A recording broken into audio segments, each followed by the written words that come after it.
5 years ఈరోజు మనం BEd అధ్యాపన శాస్త్రం, గణిత శాస్త్ర బోధన అభ్యసన శాస్త్రం రెండు తెలుగు మరియు సంస్కృత అకాడమీ బుక్ అండి, ఆంధ్రప్రదేశ్ వారి బుక్ ఇవి. ఇందులో రెండో అధ్యాయంలో ఉన్నాము, గణిత భాష సౌందర్య భావన అనే అధ్యాయంలో ఉన్నాము. లాస్ట్ వీడియో కంటిన్యూషన్గా చెప్పుకుంటున్నామండి. దయచేసి అభ్యర్థులందరూ సబ్స్క్రైబ్ చేసుకొని షేర్ చేసి లైక్ చేయండి. ఓకే, థ్యాంక్ యూ అండి. నెక్స్ట్ వీడియోలోకి వెళ్తున్నాము. గణిత శాస్త్ర ప్రభావము 18వ శతాబ్ద కాలము సారస్వతంలోను సౌందర్య మీమాంసలోను కారణత్వం ప్రధానంగా చూపింది.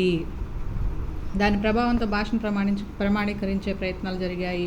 గణిత శాస్త్ర పద్ధతులను శైలిని చక్కని శైలికి ఉదాహరణగాను ఆదర్శంగాను పేర్కొంటూ కొన్ని ప్రముఖ గణిత రచనలను ఉదాహరించారు. పరిపూర్ణుడు, ఉత్తముడు అయిన కవి చాలా శాస్త్రాల్లో ఆరితేరిన వారై ఉండాలి. అంతేకాక ఇతనికి తాత్విక దృష్టి, కొంత గణిత మెదడు అవసరమే అని భావించారు.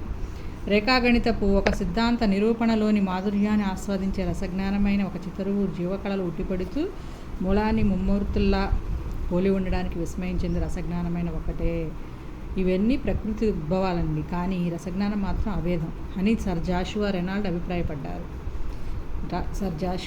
గారు అభిప్రాయపడ్డారండి. ఇక్కడి నుంచి ఇక్కడ దాకా రేఖాగణితం నుంచి అభేదం వరకు. ఇవేగాక విశ్వమహాశిల్పి నేడు శుద్ధ గణిత శాస్త్రజ్ఞుడిగా కనబడుతున్నాడు జీన్స్ చెప్పారు. కొంతవరకు కవి కానీ గణిత శాస్త్రజ్ఞుడు ఎన్నడూను సంపూర్ణంగా గణిత శాస్త్రజ్ఞుడు కాలేడు. వియర్ స్ట్రాస్ సంఖ్యలతో అంతర్గతంలో వ్యవహరించే బుద్ధితో సంగీతం అంతర్గతంగా ఉంటుందని చెప్పి లైబ్నిట్జ్ గారు చెప్పారు. ఇది మీకు తెలిసిందే. సో ఇక్కడ వియర్ స్ట్రాస్ అనే గణిత శాస్త్రజ్ఞుడు చెప్పారు ఈ వాక్యం. కొంతవరకు కవిగాని గణిత శాస్త్రజ్ఞుడు ఎప్పుడు సంపూర్ణంగా గణిత శాస్త్రజ్ఞుడు కాలేడు అని. ఈ విధంగా వాళ్ళ అభిప్రాయాలు గణిత శాస్త్ర సౌందర్య అనుభూతికి కొన్ని ఉదాహరణలు. నెక్స్ట్, గణిత శాస్త్ర సౌందర్య దిశలు సాధారణంగా పరిశోధన అంశాలుగా ఉన్నప్పటికీ అడపాదడపా పాఠశాల గణితంలోనూ అడుగులు వేస్తున్నాయి. సౌందర్య భావన అనేది గణిత శాస్త్ర విచారణలో ప్రేరణ కలిగించే, ఉత్పాదకను కలిగించే, మూల్యాంకనం చేయగలిగే పాత్రను పోషిస్తుంది. సింక్లేర్ ఎన్ 2006 అండి చెప్పారు. దీనివలన ఇది గణిత శాస్త్రం లేదా ఉపాధ్యాయులు ప్రతిపాదించే సమస్యలు వారు దాన్ని సాధించుటకు ఎంపిక చేయు పద్ధతులు, ఫలితాలను తెలియజేయ పద్ధతులపై ప్రభావాన్ని చూపుతుంది. విద్యా లక్ష్యాల్లో భావావేశ రంగానికి చెందిన భావోద్వేగాలు, వైఖరులు, నమ్మకాలు, విలువలు మొదలైనవి సౌందర్య ప్రతిస్పందనలతో అధిక స్థాయిలో పెనవేసుకుని ఉంటాయని అభిప్రాయపడ్డాడు. దీన్ని బట్టి సౌందర్యం అనేది విచారణల మధ్య గల బలమైన సంబంధం కారణంగా సమస్య సాధన అనేది ప్రాబ్లం సాల్వింగ్కి సంబంధించి కొన్ని సైద్ధాంతిక సమాచారాలను గ్రహించవచ్చు.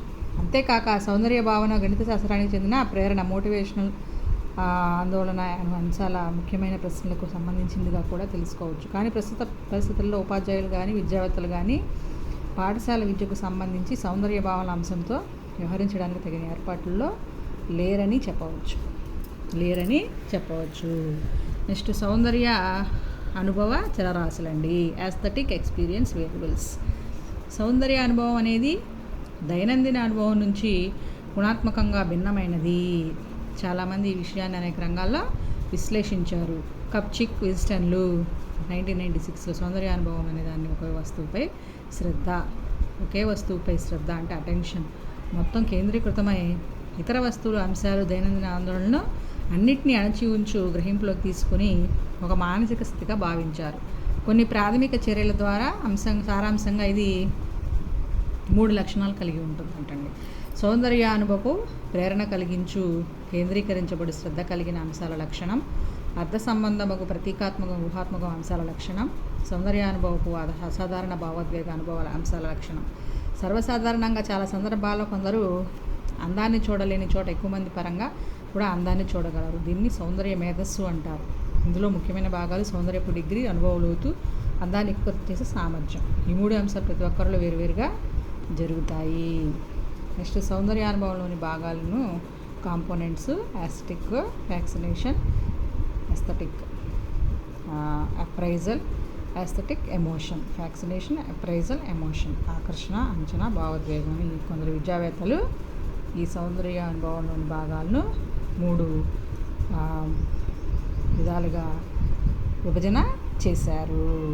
నెక్స్ట్ బెర్కాఫ్ గుర్తించిన సౌందర్యానుభవ చరరాశులు వాటి మధ్య సంబంధం గురించి నెక్స్ట్ వీడియోలో కంటిన్యూ చేస్తానని. Thank you.